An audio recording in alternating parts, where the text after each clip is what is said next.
வாஸ்து சாஸ்திர முறைப்படி வீட்டில் மாட்டக்கூடாத சிற்பங்கள், படங்கள் இவைகள் என்னென்ன என்பதை பற்றி பார்க்கலாம். மகாபாரதம், ராமாயணம் இவற்றின் சண்டையை குறிக்கும் படங்கள் மாட்டக்கூடாது. சண்டை காட்சிகளும் படமாக வைக்கக்கூடாது. அழுகின்ற உருவம் கொண்ட படங்கள் வைக்கக்கூடாது. பன்றி, கழுகு, பாம்பு, ஆந்தை போன்ற பறவைகள், மிருகங்களின் படங்கள் வைக்கக்கூடாது. புலி, சிங்கம், எருமை இவற்றின் உருவங்களையும் வைக்கக்கூடாது. இப்பொழுது சைனா ஓடுகளில் முருகன், விநாயகர், லக்ஷ்மி, சரஸ்வதி போன்ற திருவுருவங்கள் கிடைக்கின்றன. அந்த ஓடுகளை வாங்கி பதிக்கலாம்.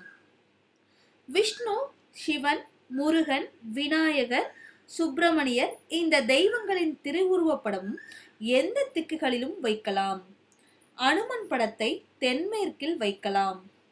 வீட்டிற்குள் அல்லது காம்பவுண்ட் சுவற்றில் கோவில் கட்டி திருவுருவங்களை விக்கிரமாக வைக்கக்கூடாது. இந்த தகவல்கள் உங்களுக்கு உபயோகமாக இருந்தால் எங்கள் சேனலை சப்ஸ்கிரைப் செய்யவும், உங்கள் நண்பர்களுக்காக ஷேர் செய்யவும். நன்றி.